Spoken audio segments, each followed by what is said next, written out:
Hey guys, Rob from Ultimate Diesel Tuning. As you know, we fit a lot of transmission lockup kits to the Toyota vehicles.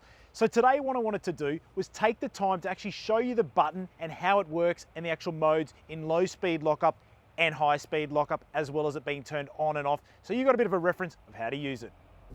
So I want to show you the actual lockup button. When both buttons are not pressed in, you'll see the color blue, top and bottom. This is when the actual lockup kit is not being applied and it's in standard form. When you press the top button, which is the auto button, you'll actually see it start to be highlighted in the color green. And this is where you should spend 95% of your time just leaving it in auto. The top one is green and the bottom button is not pressed in and will be blue.